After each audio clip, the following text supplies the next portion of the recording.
And hello, YouTube. Well, that was probably the quickest I've ever come and gone out of Bullocks, especially considering how many people that were there hanging out with. You know, they were there hanging out. There are people I like hanging out with. It actually took a lot of self-discipline to just not order a drink and roll on. But I'm determined to get to AutoZone before they close. So it's 8:27 p.m. Saturday, August 20th, 2022.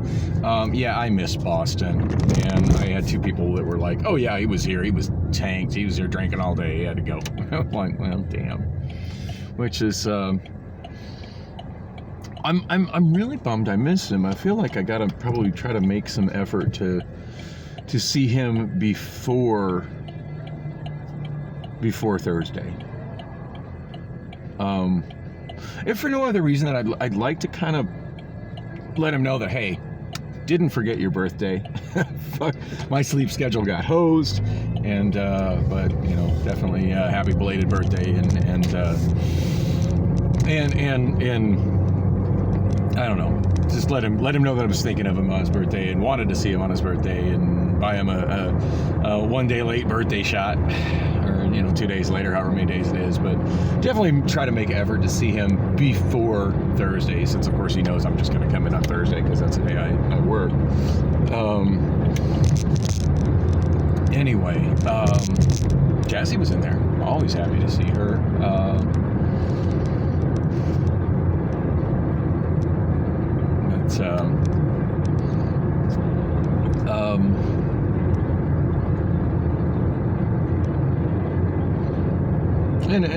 And a few other people I just kind of said hi to kind of quickly, but yeah, I that's one older gal that I sometimes hang out with in there. She had asked, what I was doing tonight, and I was like, said, I think I gotta bounce really quick and go to AutoZone before they close. And she's like, you're so weird. Why don't I just want to hang out? It's like, things I gotta do.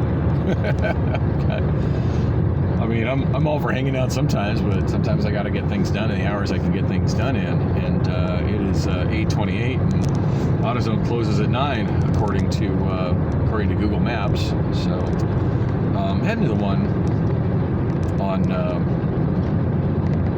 I think I need to exit here.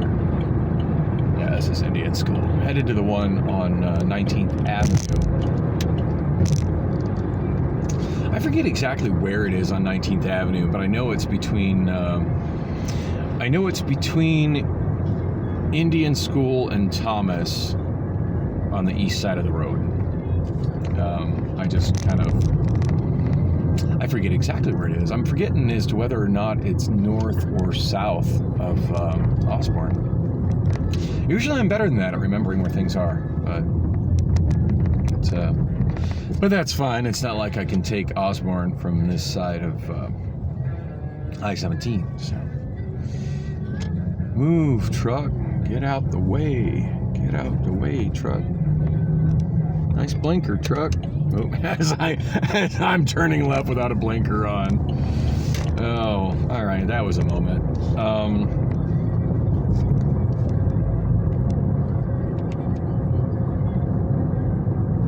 Quite the little homeless encampment set up on the south side of Indian School Road right there. Yeah, I actually lived really close to here. Oh, that is so bizarre. It almost looks like the yellow lights and the green lights are on the same stoplight from a distance. I'm so glad that they put this hawk in here. Although the guy in the minivan clearly doesn't understand the concept of the line and the stop here on red. And the rest of those guys just don't understand what the blinking red light means. But that's fine. At least nobody was stuck in front of me and I could go. Yeah, this may very well be the widest road in Phoenix, this piece of Indian School Road.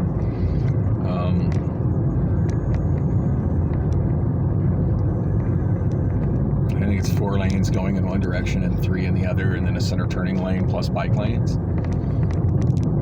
Oh, hey, we may have actually reduced the 4 lanes to 3 lanes to add the bike lanes. Oh, so the apartment complex we just passed on the right, that's where I used to live. I want to say when I was 21, 22-ish. We lived there on my 22nd birthday. Actually had one of the best roommates I've ever had in my life there. A guy named Kevin, who I almost never, ever saw at home. We were both cab drivers. He worked day shift. I worked night shift. It was a one-bedroom apartment, and he pretty much took over the entire bedroom as his living space. I took over the entire living room as my living space, and then of course we shared the kitchen and the bathroom. Kevin was gay and kept the place immaculately clean, which was nice. Honestly, I'm terrible at keeping places. Let me rephrase that. I'm terrible at cleaning. I'm pretty good at keeping places clean. In other words, if it's already clean, like I will keep it in that state. I won't fuck it up. But I'm like, once it gets fucked up, I'm not really good at getting it clean. But just because Kevin was so immaculately clean, like that apartment never got remotely messy ever. I often wonder whatever happened to Kevin. It was funny, like we both had cell phones since we were cab drivers in the early 90s, which was an unusual thing, for people in the early 90s to have cell phones. But, cab drivers had them. Cab drivers that had their shit together. But yeah, when we would meet to exchange money for, rent and bills, we'd generally call each other over the little period of time that our shifts overlapped. And usually meet at a cab stand somewhere and hand money to each other. But it worked really well. Or we'd leave notes for each other on the fridge. but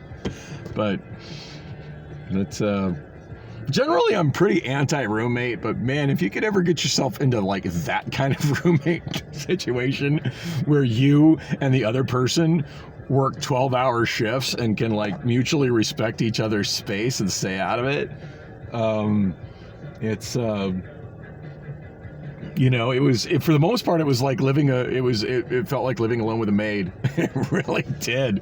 Because just the kitchen and the bathroom were always immaculately clean. And,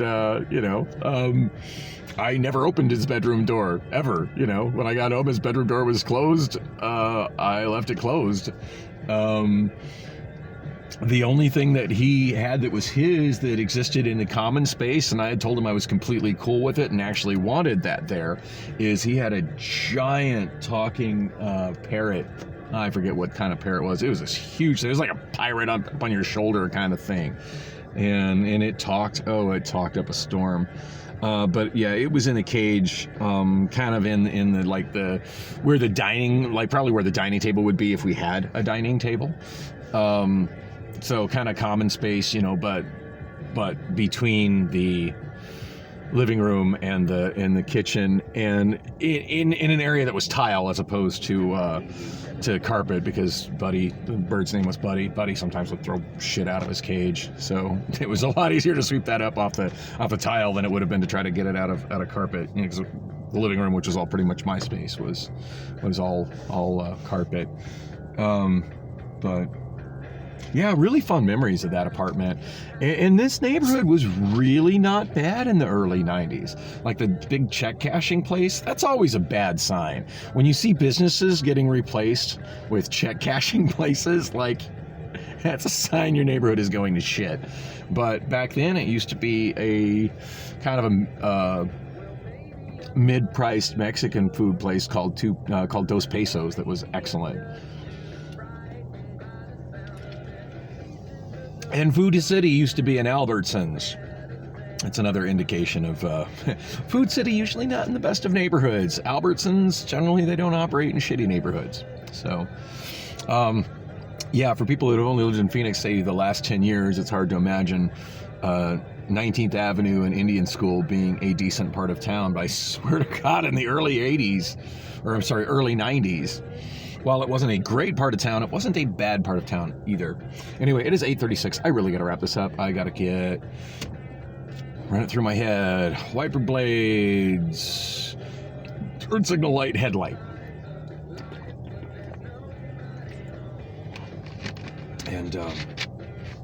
And frequent customer points. I don't know that I'm able to use my AutoZone points. AutoZone has changed their rewards point system to the point where they expire quicker than I accumulate them. But I'm pretty sure I still got a membership here, and I'll get some points for this purchase. Anyway, thanks for watching, and I'll definitely shoot a video after I get out of here.